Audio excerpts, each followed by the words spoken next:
Hello everyone, welcome to Biology Achievers. My name is M Singh. So बच्चों, आज का जो वीडियो है again most repeated PYQs NEET के हम करने वाले हैं। टॉपिक्स हैं जैसे कि सबसे पहले IUDs के क्वेश्चंस करेंगे, उसके बाद पॉलीमरेज चेन रिएक्शन के क्वेश्चंस करेंगे, BT toxin, insulin and then cause of biodiversity loss. ये जो टॉपिक्स हैं मोस्ट इम्पॉर्टेंट टॉपिक्स हैं जिससे बहुत सारे नीट में हर साल क्वेश्चन जो है वो आता ही आता है। तो फर्स्ट क्वेश्चन यहाँ पर है हमारे पास IUD का, जिसमें क्या है, the function of copper ions in copper releasing IUDs. जो कॉपर रिलीजिंग आईयूडीज़ हैं उसमें कॉपर आयंस का फंक्शन क्या होता है। तो जो कॉपर आयंस हैं वो स्पर्म की मोटिलिटी जो है उसको सप्रेस कर देते हैं और फर्टिलाइजिंग कैपेसिटी जो होती है स्पर्म की उसको भी सप्रेस कर देते हैं copper ions. So they suppress sperm motility and fertilizing capacity of sperms. तो आंसर जो है वो क्या हो जाएगा हमारा option number A. Now next question जो कि नीट 2019 में पूछा गया है, select the hormone releasing intra uterine device. जो hormone releasing intra uterine device है उसके बारे में बताना है। तो प्रोजेस्टासर्ट और LNG-20 जो है ये क्या होते हैं, ये hormone releasing intra uterine device होते हैं। और hormone releasing intra uterine device से ही बहुत सारे क्वेश्चंस पूछे गए हैं प्रीवियस ईयर्स में, आगे आप देख ही सकोगे। नेक्स्ट क्वेश्चन है ठीक है, फेज़ 2 2016 और 2014 में सेम क्वेश्चन पूछा गया है, which of the following hormone releasing IUD। पीछे भी अभी करके आए हार्मोन रिलीजिंग, अगेन फिर से पूछा है हार्मोन रिलीजिंग IUD। तो LNG-20 जो है यहाँ से हमारा क्या हो जाएगा, आंसर हो जाएगा। नेक्स्ट क्वेश्चन 2021 का है, which one of the following is an example of hormone releasing IUD। ठीक है, hormone releasing LNG-20 third question है जो कि हार्मोन रिलीजिंग IUD से रिलेटेड है। नाउ नेक्स्ट क्वेश्चन की अगर हम बात करें, नेक्स्ट क्वेश्चन है 2022 में ये क्वेश्चन पूछा गया है, lips loop is a type of contraceptive used in. Lips loop जो है ये कैसा होता है, ये नॉन मेडिकेटेड IUDs होता है। ठीक है, आंसर क्या हो जाएगा, ऑप्शन नंबर ए। उड़ीसा 2019 के पेपर में क्वेश्चन आया है, which of the following is a correct statement. अभी यहाँ पर IUDs के रिगार्डिंग कुछ स्टेटमेंट्स दिए हुए हैं जिसमें से आपको करेक्ट स्टेटमेंट जो है वो क्या करना है, आइडेंटिफाई करना है। ठीक है, तो IUDs जो है सप्रेस करती हैं गैमेटोजेनेसिस को, no. IUDs once inserted need not to be replaced. अगर IUDs को एक बार इंसर्ट कराया जाता है तो इनको एक पर्टिकुलर टाइम इंटरवल के बाद रिप्लेस भी कराना होता है। ठीक है, IUDs are generally inserted by the user herself. IUDs जो हैं वो खुद से इंसर्ट नहीं कर सकता है यूज़र, इसके लिए आपको प्रोफेशनल लाइक जो गायनिकोलॉजिस्ट होते हैं, डॉक्टर्स जो होते हैं उसकी नीड होती है। ठीक है, IUDs increase phagocytosis of sperm in the uterus. तो ये एकदम करेक्ट स्टेटमेंट है कि IUDs जो हैं वो फैगोसाइटोसिस करती है स्पर्म्स की यूटरस में। फैगोसाइटोसिस मीन्स स्पर्म जो होता है, स्पर्म सेल जो होती है उसको ईट कर जाती हैं, खा जाती हैं। तो यहाँ से करेक्ट स्टेटमेंट जो है वो क्या हो गया हमारा, option number D. Now next question है अगेन हार्मोन वाले ही चैप्टर, अगेन IUD से ही क्वेश्चन है जिसमें लिस्ट 1 को लिस्ट 2 के साथ आपको मैच करना है। रीटेस्ट 2024 का ये क्वेश्चन है। लिस्ट 1 में दिया हुआ है, सबसे पहले दिया हुआ है हमें कॉपर रिलीजिंग IUDs। ठीक है, कॉपर रिलीजिंग का एग्जाम्पल क्या हो जाएगा हमारा, 1 का क्या हो जाएगा, बी, दैट इज मल्टीलोड 375। उसके बाद नॉन मेडिकेटेड में आ जाएगा हमारा लिप्स लूप, जो कि हम अभी पीछे क्वेश्चन में करके आए। तो 2 का क्या हो जाएगा, डी। 1 का बी, 2 का डी। ठीक है, 1 का बी, 2 का डी, दो ऑप्शंस में दिया हुआ है तो बी और सी ही एलिमिनेट हो पाए। कॉन्ट्रासेप्टिव बैरियर जिसको फिजिकल बैरियर, रबर बैरियर भी बोलते हैं, तो 3 का क्या हो जाएगा, ए, दैट इज बोल्ट्स। ठीक है, तो 3 का क्या हो जाएगा, ए। 3 का ए आप देखोगे, 3 का ए सिर्फ ऑप्शन नंबर डी में दिया हुआ है, तो आंसर क्या हो जाएगा यहाँ से, option number D, hormone releasing intra uterine device that is LNG-20। तो यहाँ से आंसर क्या हो गया, option number D. Now next question है जो कि 2024 में पूछा गया है, लिस्ट 1 को लिस्ट 2 के साथ मैच करके करेक्ट आंसर यहाँ से आइडेंटिफाई करना है। नॉन मेडिकेटेड अभी देखा हमने लिप्स लूप, तो 1 का क्या हो गया यहाँ से हमारा हो गया 1 का C, copper releasing intra uterine device, copper releasing intra uterine device that is Multiload 375। 2 का क्या हो गया, ए। ठीक है, 2 का ए हो गया। फिर उसके बाद आ जाता है हमारा hormone releasing intra uterine device, 3 का क्या हो जाएगा, डी। 3 का हमारा हो जाएगा डी। उसके बाद इम्प्लांट्स, ठीक है, इम्प्लांट्स का एग्जाम्पल हो जाएगा प्रोजेस्टोजेंस, तो 4th का क्या हो जाएगा हमारा बी, 4th का क्या हो जाएगा बी। 1 का सी, ठीक है। 1 का सी दो ऑप्शंस में दिया हुआ है, 1 का सी, 2 का ए भी दोनों में दिया हुआ है, 3 का डी ऑप्शन नंबर बी में दिया हुआ है सिर्फ। तो आंसर क्या हो जाएगा यहाँ से हमारा ऑप्शन नंबर बी। तो अभी तक आप देख सकते हो कि इंट्रा यूटेराइन डिवाइस जो है उससे हर तरीके के फॉर्मेट के क्वेश्चंस जो हैं वो नीट में पूछे जा रहे हैं। ठीक है। नेक्स्ट जो क्वेश्चन है, नेक्स्ट क्वेश्चन मणिपुर 2023 के पेपर में पूछा गया था। लिस्ट 1 को लिस्ट 2 के साथ मैच करना है। अब देखो ये जो मणिपुर 2023 का ये वाला जो क्वेश्चन है, ठीक है, और ये जो 2024 में ये जो क्वेश्चन आया है बिल्कुल सेम है, सिर्फ ऑप्शंस जो है उनमें भी कोई चेंज नहीं है, सिर्फ और सिर्फ आंसर जो है वो बी की जगह पर यहाँ पर क्या हो जाएगा, 1 हो जाएगा, ए हो जाएगा। ठीक है। नॉन मेडिकेटेड लिप्स लूप 1 का सी, ठीक है, अभी हमने किया था 1 का C. Copper releasing IUDs Multiload 375, 2 का क्या हो गया, ए, जैसा बिल्कुल सेम टू सेम करके आए। हार्मोन रिलीजिंग इंट्रायूटेराइन 3 का डी था, यहाँ पर भी 3 का जो है वो क्या हो गया, डी हो गया। वोल्ट्स, ठीक है, वोल्ट्स जो है इसको चेंज कर दिया है, जो कि मैंने बताया था फिजिकल बैरियर रबर बैरियर बोला जाता है, तो 4th का क्या हो जाएगा, बी। ठीक है, 4th का जो है वो क्या हो जाएगा, बी। जरा सा चेंज किया हुआ है, बाकी कोई चेंज नहीं है, सेम टाइप ऑफ क्वेश्चन आपके दोनों बार पूछ लिया गया है। तो आंसर जो है यहाँ से क्या हो जाएगा, 1 का सी, 2 का ए, 3 का डी, 4th का बी, ऑप्शन नंबर ए यहाँ से आंसर हो जाएगा। नेक्स्ट क्वेश्चन है जिसमें लिस्ट 1 को लिस्ट 2 के साथ मैच करना है। 2021 का क्वेश्चन है, वोल्ट्स। ठीक है, वोल्ट्स जो है ये क्या है, ये फिजिकल बैरियर होते हैं, रबर बैरियर होते हैं। तो ये क्या करेंगे, ब्लॉक करेंगे किसकी एंट्री, स्पर्म की थ्रू सर्विक्स। ठीक है, तो ए का क्या हो जाएगा, ए का हो जाएगा यहाँ पर हमारा 1। आईयूडीज इंट्रा यूटेराइन डिवाइस जो है इनका क्या काम होता है, ये करती है phagocytosis of sperm with in the uterus. तो बी का क्या हो जाएगा, 3, बी का क्या हो जाएगा हमारा 3। उसके बाद वेसेक्टोमी जो प्रोसीजर होता है उसमें क्या होता है, रिमूवल ऑफ वास्ट डिफरेंस होता है। तो सी का क्या हो जाएगा हमारा 2। ठीक है, ट्यूबेक्टोमी जिसमें फेलोपियन ट्यूब्स को रिमूव कर दिया जाता है। तो डी का क्या हो जाएगा हमारा 4th। तो ए का 1, ए का 1 और बी का 3, सी का 2, डी का 4, ऑप्शन नंबर सी में दिया हुआ है। तो यहाँ से हमारा आंसर जो है वो क्या हो जाएगा, ऑप्शन नंबर सी। सो इसी के साथ में इतने सारे questions different type of format में आपके आईयूडी से नीट एग्जाम में पूछे गए हैं। अब आ जाता है most important topic again, polymerase chain reaction, जिससे भी अच्छे खासे क्वेश्चन नीट में पूछे जाते हैं। ठीक है, सबसे पहला जो क्वेश्चन है हमारे पास यहाँ पर क्वेश्चन है, during the process of gene amplification using PCR polymerase chain reaction if very high temperature is not maintain in the beginning. अगर स्टार्टिंग जो फर्स्ट स्टेप होता है वहाँ पर हाई टेम्परेचर नहीं मेंटेन किया, then which of the following step of PCR will be affected. Simple सा पूछा है कि अगर हाई टेम्परेचर मेंटेन नहीं हुआ तो पीसीआर का कौन सा स्टेप जो है वो स्टार्टिंग में अफेक्ट होगा। तो सबसे पहला स्टेप जो है वो क्या होता है, डीनेचुरेशन। तो डीनेचुरेशन का प्रोसेस जो है वो अफेक्ट होगा। उसके बाद नेक्स्ट क्वेश्चन है, ये वाला जो क्वेश्चन है इस फॉर्मेट पर ठीक ठाक क्वेश्चन जो हैं पूछे गए हैं डिफरेंट तरीके से, लैंग्वेज को घुमा फिरा के। 2021 का अगेन क्वेश्चन है ये भी, विच of the following is a correct sequence of steps in polymerase chain reaction. जो पीसीआर के स्टेप्स होते हैं उसका यहाँ पर करेक्ट सीक्वेंस पूछा है।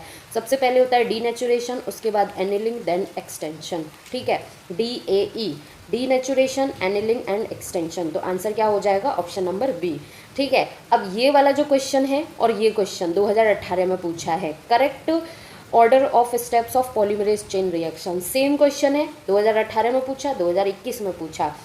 दो स्टेप्स का करेक्ट सीक्वेंस क्या होता है, डीनेचुरेशन, एनिलिंग एंड एक्सटेंशन। तो यहाँ से आंसर क्या हो जाएगा इसका, option number D. Now next question है, अगेन ये भी स्टेप्स का ही क्वेश्चन है। इसका टाइप जो क्वेश्चन का जो टाइप है उसको थोड़ा और मॉडिफाई कर दिया। रीटेस्ट 2024 में ये क्वेश्चन जो है वो पूछा गया था। Following are the steps involve in the process of polymerase chain reaction. Polymerase chain reaction की कुछ कुछ स्टेप्स होते हैं, जैसे कि सबसे पहले आ जाएगा हमारा third one, that is denaturation. ठीक है, सबसे पहले तो डीनेचुरेशन होगा, उसके बाद क्या होता है, एनिलिंग होता है। तो डीनेचुरेशन के बाद एनिलिंग आ जाएगा। एनिलिंग होने के बाद हम क्या करेंगे, यहाँ पर ट्रीटमेंट करेंगे with Taq polymerase and deoxy nucleotides. ठीक है, टेक पॉलीमरेज और डीऑक्सी न्यूक्लियोटाइड से ट्रीटमेंट करेंगे। उसके बाद क्या आ जाएगा हमारा एक्सटेंशन होगा, ठीक है, देन एक्सटेंशन होगा। एक्सटेंशन के बाद क्या होगा, एम्पलीफिकेशन, अप्रॉक्स 1 बिलियन टाइम्स, ठीक है। एम्पलीफिकेशन मतलब कि मोर कॉपी नंबर्स जो हैं वो बनेंगे। तो यहाँ पर सबसे लास्ट में क्या आ जाएगा, बी। तो ये थोड़ा और एडवांस लेवल का क्वेश्चन जो है उसको बना दिया पीसीआर के स्टेप्स के रिगार्डिंग। तो 3, 1, 4, 5 एंड 2, तो आंसर जो है वो क्या हो जाएगा, करेक्ट जो सीक्वेंस है स्टेप्स का पॉलीमरेज चेन रिएक्शन में, ऑप्शन नंबर ए। सिंपल फॉर्म में भी पूछा जा सकता है 3 स्टेप्स पे, और इस तरीके का डिटेल में और मॉडिफाइड करके क्वेश्चन जो है उसको बना के इस तरीके से भी पूछा जा सकता है, ठीक है। अब है फेज 2 2020 का question, the select the correct statement from the following. अब यहाँ पर डिफरेंट आपको स्टेटमेंट्स दिए हुए हैं, लेकिन पॉलीमरेज चेन रिएक्शन जो है यहाँ पर भी इन्वॉल्व है, ठीक है। सबसे पहला जो स्टेटमेंट है, polymerase enzyme joins the gene of insert and the vector DNA. तो जो जीन मतलब कि डीएनए जो ज्वाइन करने का काम करता है वो पॉलीमरेज एंजाइम होता है, नहीं, डीएनए लाइगेज एंजाइम का काम होता है ज्वाइन करने का। Restriction enzyme digestion are performed by incubating purified DNA molecule with the restriction enzyme of optimum condition. तो ये सारी रिक्वायरमेंट जो है वो फुलफिल होनी चाहिए। तो यहाँ से correct statement option number B है। बाकी के देखते हैं, PCR used for isolation and separation of gene of interest. Isolation और सेपरेशन के लिए नहीं, हम एम्पलीफिकेशन के लिए पॉलीमरेज चेन रिएक्शन को यूज़ करते हैं। Gel electrophoresis is used for amplification of DNA fragment. Gel electrophoresis के थ्रू हम आइसोलेशन एंड सेपरेशन करते हैं। तो सी और डी इस वजह से गलत हो गए। करेक्ट स्टेटमेंट जो है वो क्या हो गया हमारा, ऑप्शन नंबर बी, ठीक है। नाउ नेक्स्ट क्वेश्चन है जो कि है असर्शन रीजन की फॉर्म में, 2022 में ये क्वेश्चन पूछा गया है। असर्शन क्या है, polymerase chain reaction is used in DNA amplification. DNA का एम्पलीफिकेशन करते हैं हम, बिल्कुल सही स्टेटमेंट है, ठीक है। मोर नंबर ऑफ कॉपीज बनाते हैं अपने जीन ऑफ इंटरेस्ट की पॉलीमरेज चेन रिएक्शन के थ्रू, बिल्कुल सही बात है।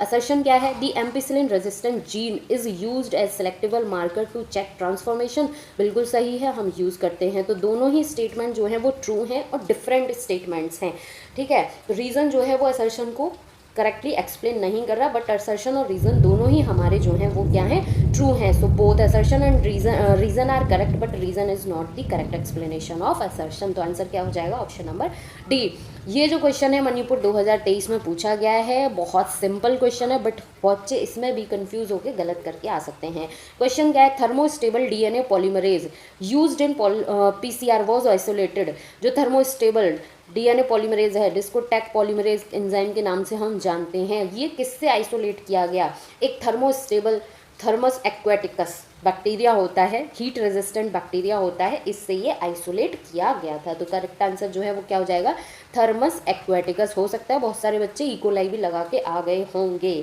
ठीक है। तो इसी के साथ में हमारे पॉलीमरेज चेन रिएक्शन के क्वेश्चंस कंप्लीट हुए। अब हम क्वेश्चंस करेंगे बीटी टॉक्सिन के क्वेश्चंस, ठीक है। बीटी टॉक्सिन के क्वेश्चंस करेंगे, 2019 में ये क्वेश्चन आया है, what triggers activation of protoxin to active BT toxin of Bacillus thuringiensis in bollworm.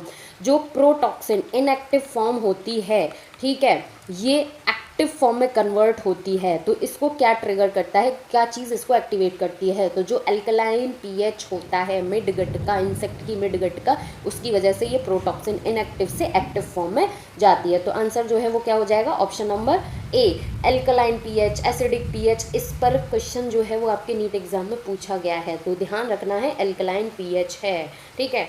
Answer हो गया option number A. Next question है स्टेटमेंट वाला है। स्टेटमेंट 1 क्या है, BT toxin are insect group specific and coded by a gene CRY1AC। जो BT toxin है, ठीक है, ये क्या है, ये इंसेक्ट ग्रुप स्पेसिफिक होता है, बिल्कुल होता है, और coded by a gene CRY1AC, बिल्कुल सही बात है, ठीक है। अब यहाँ पर बच्चे जो हैं बड़ा कंफ्यूज रहते हैं, CRY1AC, CRY1BC, ये वो फलाना ढिमका, ठीक है। तो इसमें होता क्या है कि जो CRY1AC हैं, ठीक है, CRY1AC, ठीक, एंड CRY2AB, ये जो 2 जीन हैं ये किसको कंट्रोल करते हैं, ये कंट्रोल करते हैं बॉलवर्म को, ठीक है, कॉटन बॉलवर्म जो है उसको कंट्रोल करते हैं। और एक जीन होता है CRY1AB, ठीक है, एक दूसरा जीन होता है CRY1AB, ये कंट्रोल करता है कॉर्न बोरर को, ठीक है, ये ध्यान रखना है। यहाँ पर मैंने आपको एक बता दिया है जिससे कि आप रिवाइज भी कर लो, ठीक है। तो स्टेटमेंट 1 जो है ये तो हमारा ट्रू है। स्टेटमेंट 2 क्या है, BT toxin exist as inactive protoxin in Bacillus thuringiensis, ठीक है। However after ingestion by the insect the inactive protoxin gets converted into active form due to acidic pH of insect gut। देखो अभी मैंने बोला alkaline pH जो है वो important role play करता है इनएक्टिव से एक्टिव बनाने में, और यहाँ पर दिया है हमें एसिडिक pH, तो इस वजह से ये स्टेटमेंट तो इनकरेक्ट हो जाएगा, ठीक। तो स्टेटमेंट 1 जो है वो हमारा ट्रू है और स्टेटमेंट 2 जो है वो क्या है हमारा फॉल्स है। तो आंसर जो है वो क्या हो जाएगा हमारा ऑप्शन नंबर ए। आंसर जो है वो क्या हो जाएगा option number A. Now next question है जिसमें स्टेप्स दिए हुए हैं in action of B toxin in BT cotton. इसके कुछ स्टेप्स दिए हुए हैं जिनको करेक्ट सीक्वेंस में अरेंज करना है इन स्टेप्स को, और अपना आंसर जो है वो आइडेंटिफाई करना है, ठीक। तो सबसे पहले होता क्या है, बैसिलस थुरिंजिएंसिस, ठीक है, ये क्या करता है, प्रोड्यूस करता है crystals with toxic insecticidal protein protoxin. तो सबसे पहला जो स्टेप है वो क्या आ जाएगा नंबर 2, ठीक है। उसके बाद क्या होगा, जो टॉक्सिन प्रोटीन है वो इनएक्टिव फॉर्म में होती है, exist as inactive protoxin in the bacteria, ठीक है।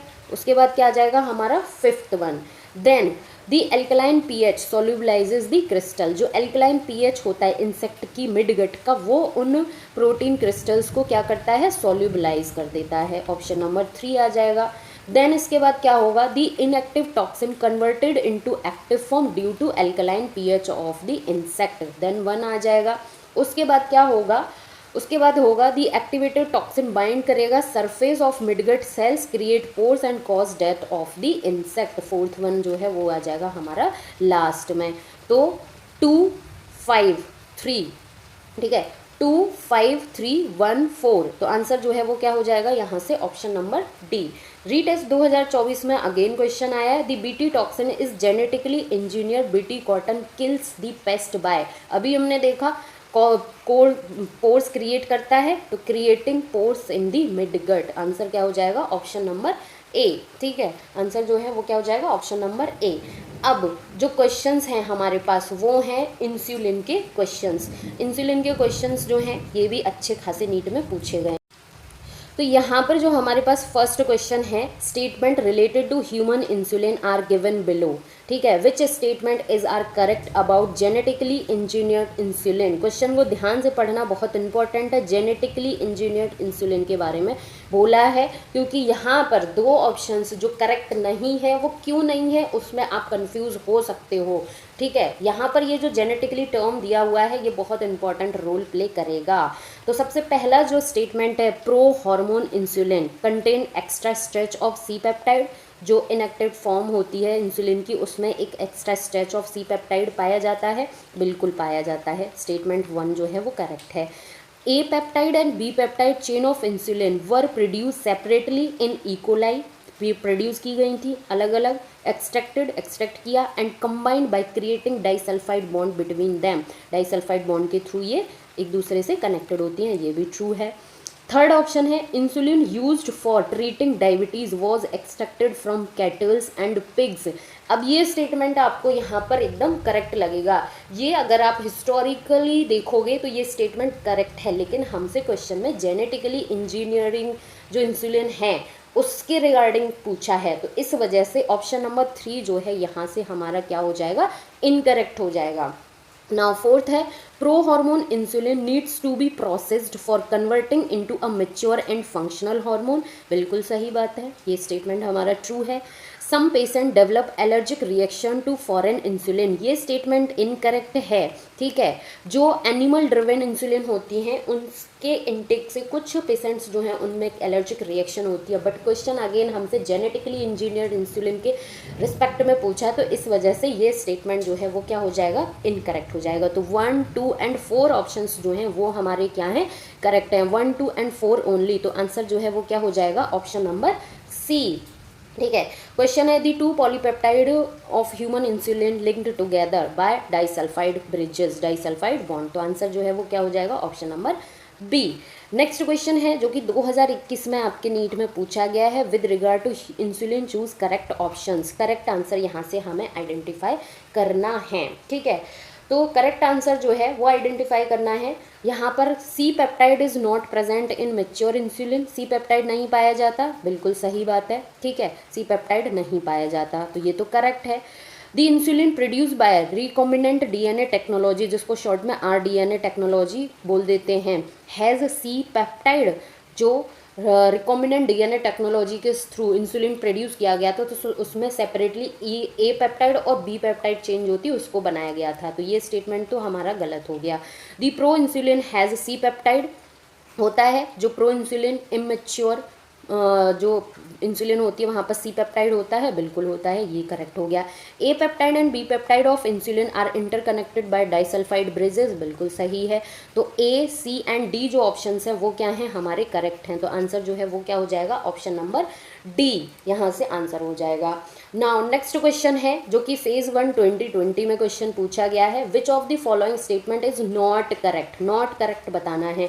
The proinsulin has an extra peptide called C peptide, जो प्रो इंसुलिन इनएक्टिव फॉर्म होती है उसमें एक एक्स्ट्रा पेप्टाइड होता है जिसको सी पेप्टाइड बोलते हैं, तो ये तो करेक्ट है हमारा। The functional insulin has A and B chains, ठीक है, linked together by hydrogen bonds, अभी इतने सारे क्वेश्चंस करके आए, हाइड्रोजन बॉन्ड नहीं डाइसल्फाइड बॉन्ड्स के थ्रू कनेक्टेड होते हैं, और नॉट ट्रू पूछा है, तो आंसर जो है वो क्या हो जाएगा हमारा, option number B.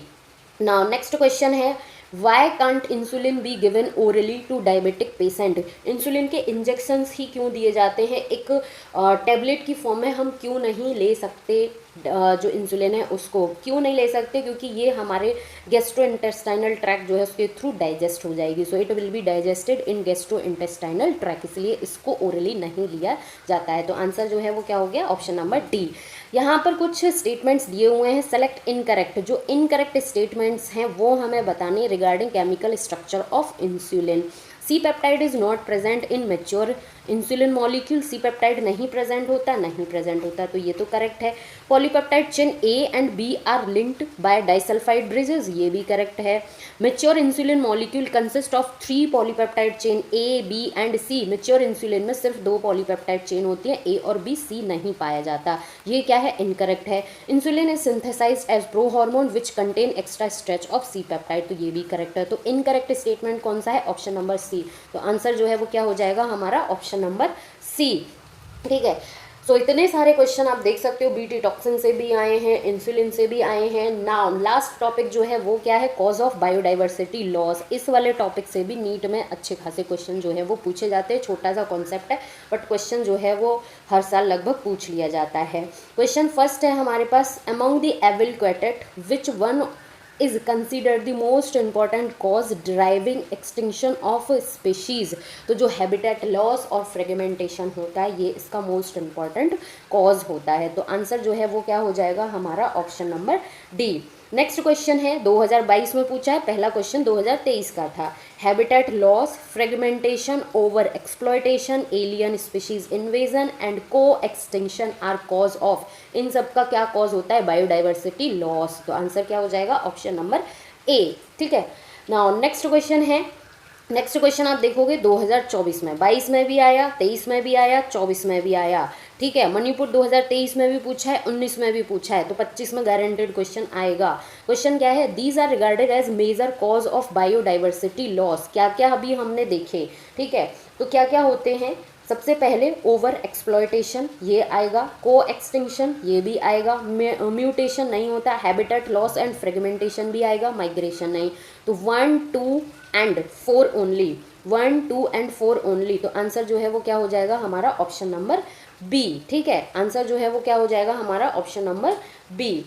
Now next question जो है, अगर हम उसकी बात करें, which of the following is are cause of biodiversity loss, तो आप देख सकते हो हैबिटेट लॉस एंड फ्रेगमेंटेशन, ठीक है, हैबिटेट सॉरी यहाँ से जो आंसर हो जाएगा वो क्या हो जाएगा, मोर अप्रोप्रिएट, और आंसर जो है यहाँ पर दिया हुआ है over exploitation, habitat loss and fragmentation, answer जो है वो क्या हो जाएगा, ऑप्शन नंबर सी।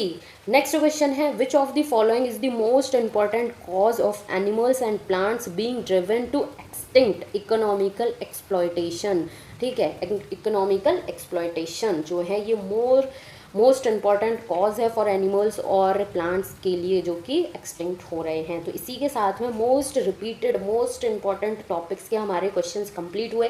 किसी भी क्वेश्चन में कोई डाउट हो तो कमेंट सेक्शन में ज़रूर कमेंट करना, वीडियो को लाइक करना, अपने फ्रेंड्स के साथ शेयर करना एंड चैनल को ज़रूर सब्सक्राइब करना। Thank you so much for watching.